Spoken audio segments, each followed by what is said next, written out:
Gracias por estar con nosotros. Vamos con lo anunciado. Está con nosotros la secretaria ejecutiva de la Coordinadora Nacional de Derechos Humanos, Jenny Dador.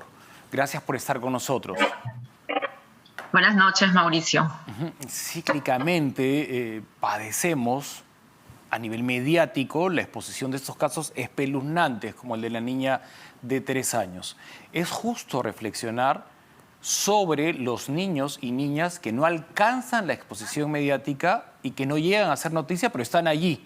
No en vano hay 10.000 depredadores sexuales presos.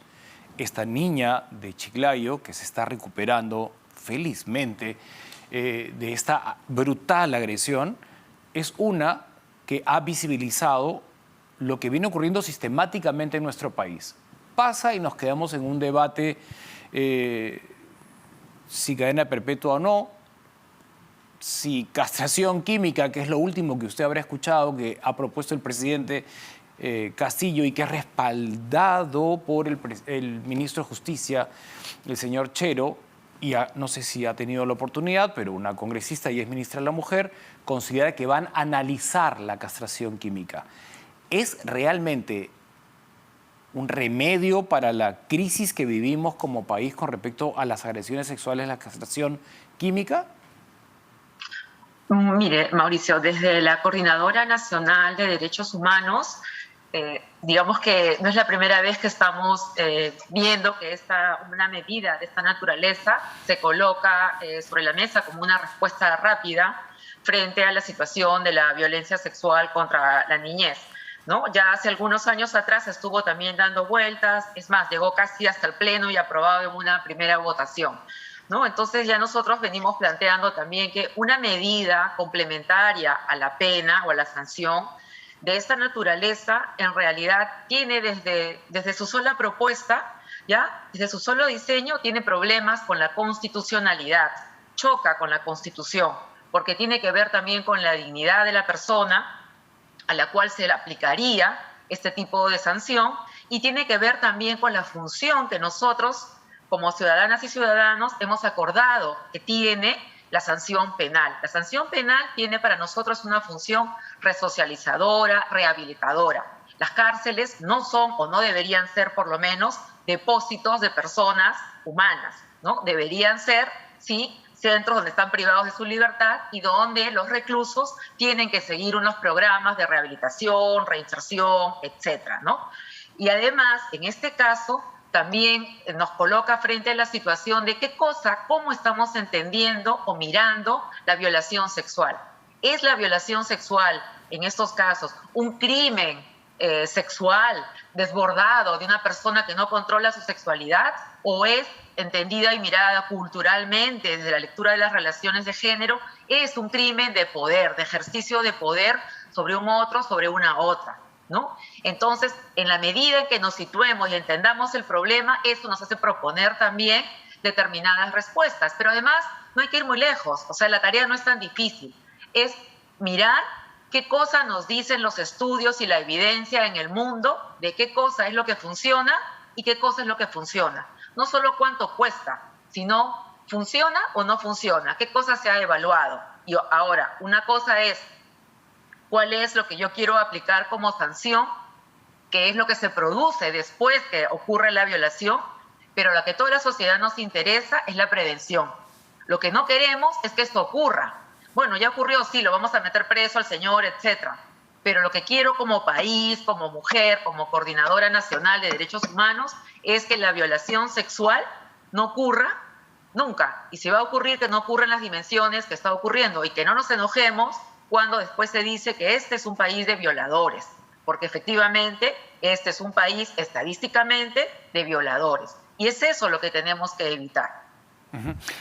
Obviamente está sobre la mesa cada vez que ocurre estos casos y el tema de la pena de muerte. Sabemos que no es viable porque estamos suscritos al Pacto de San José, pero creo que es oportuno que usted nos recuerde que no es tan sencillo me retiro del Pacto de San José, que implica si el Ejecutivo o el Legislativo deseasen sacar adelante la pena de muerte para violadores. ¿Es viable? ¿No es viable?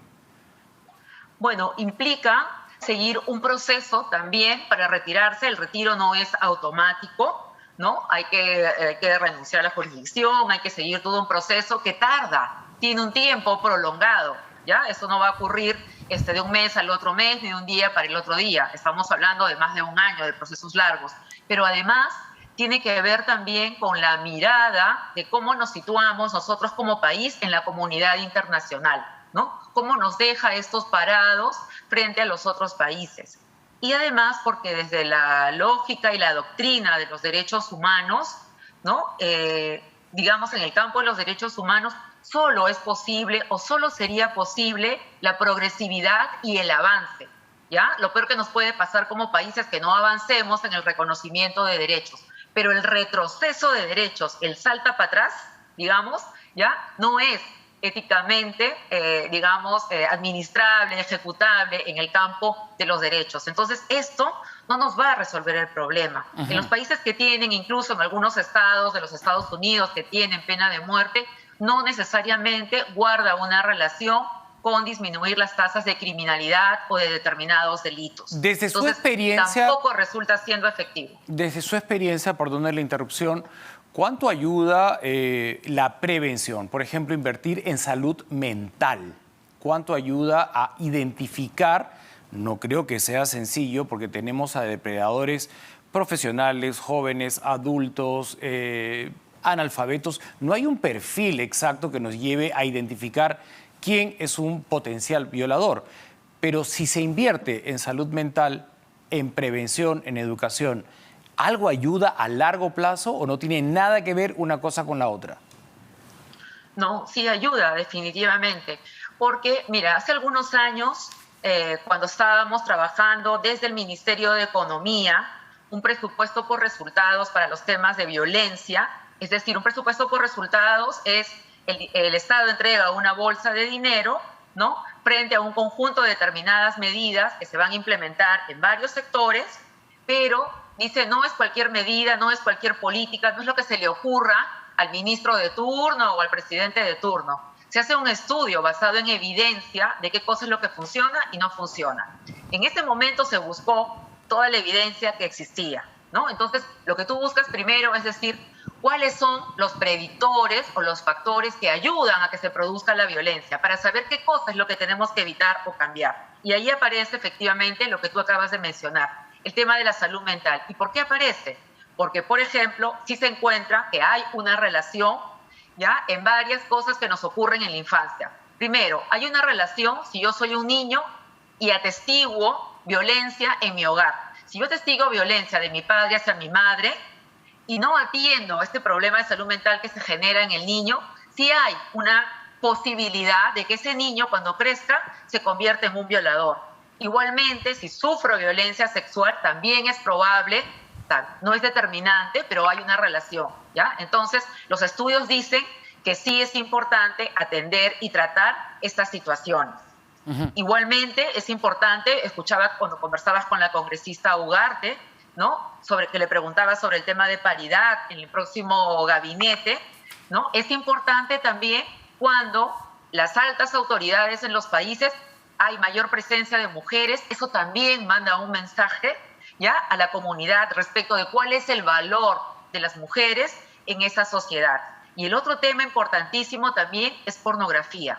El consumo de pornografía a cortas edades, desde muy temprana edad, también altera las percepciones, ¿no?, sobre la disposición sexual de las otras personas, de las mujeres, el tema del consentimiento. Entonces, si tú controlas esos factores o si tú actúas o incides sobre esos factores, vas a poder cambiar el resultado esperado si es que no hacíamos nada. El resultado esperado era que se produzca la violación, si es que no hacemos nada. Entonces podemos actuar tempranamente, podemos educar en igualdad, podemos enseñar educación sexual integral, que las niñas y los niños conozcan su cuerpo, sepan cómo identificar cuando alguien se le acerca, cómo se acerca, cuando alguien te tocó, si te gustó, no te gustó. El tema del colecho, ¿no?, cómo organizamos la distribución de la vivienda en la casa, los ambientes. Puede que solo hayan 2 ambientes, pero tenemos que saber que hay que separar los espacios donde las niñas y los niños cohabitan con los adultos. No debemos dormir juntos, también sabemos que ese es un predictor. Luego, ¿qué pasa si el 70% de los violadores son nuestros familiares o son nuestros vecinos, tíos, primos, amigos en el barrio? También hay que preguntar qué pasa con los sistemas comunitarios, qué pasa con los sistemas de cuidado infantil. ¿Dónde están nuestros niños? ¿Dónde están nuestras niñas? ¿Quién los está cuidando? Y ahora Entonces, yo creo que hay un conjunto de elementos. Y ahora queremos pasarnos justamente al tema de las víctimas, de los niños y niñas que han sido víctimas de algún tipo de agresión sexual. Ya hemos hablado bastante de los depredadores, de los violadores, de los pederastas. Usted, y al igual que otros especialistas, consideran que no va a ayudar en nada lo de la castración química, pero ahí está puesto en agenda. Pero hablemos de ellos, de los pequeños. Cuando están sometidos al miedo, no van a hablar nunca, no le van a decir a un adulto lo que está pasando.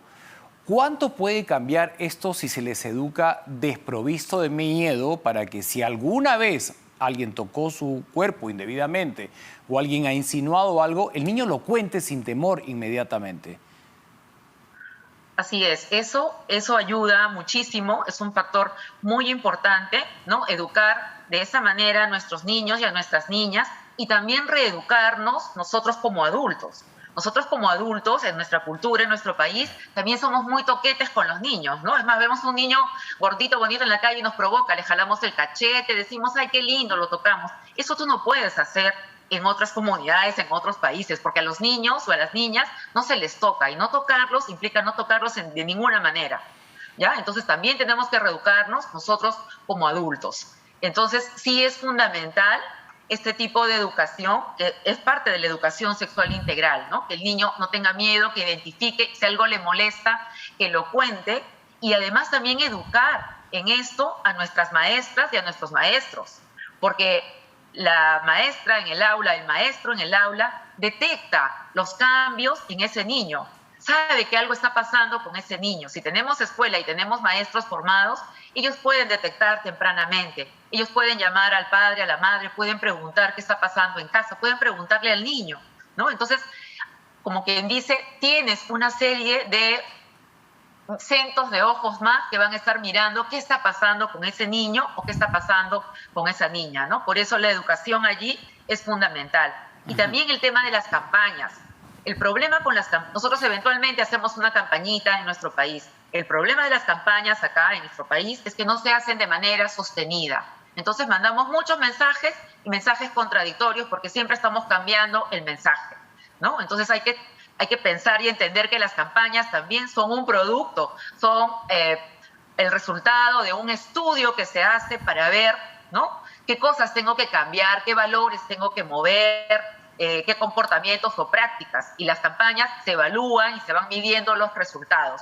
¿Es costoso? Sí, es costoso, pero es menos costoso que destrozarle la vida a nuestras niñas y a nuestros niños, como está ocurriendo hoy en día. O en todo caso, si van a insistir en la castración química, Sí, es el por mismo favor. dinero que se va a botar realmente, literal, a la basura, que se use en todas las cosas que científicamente están demostradas, dan finalmente a largo plazo una mejor calidad desde el respeto entre los ciudadanos, niños, jóvenes, grandes. Eso no lo tenemos, nos da hasta pudor hablar con sexualidad abiertamente con nuestros hijos. O sea, sentarnos y abrir un libro y decirles cómo llegamos al mundo, nos cuesta. Hasta eso nos cuesta en el Perú, es increíble. Gracias a Jenny Dador, secretaria ejecutiva de la Coordinadora Nacional de Derechos Humanos, por reflexionar en torno a lo que estamos viviendo en este momento en nuestro amado país. Muchas gracias a ti, Mauricio, y espero que esta propuesta no se apruebe de ninguna manera. Gracias. Estoy en línea con la congresista Patricia Chirinos de Avanza País. Voy a darle las buenas noches y en instantes estaremos desarrollando la entrevista. Tengo que irme a una breve pausa. Vuelvo.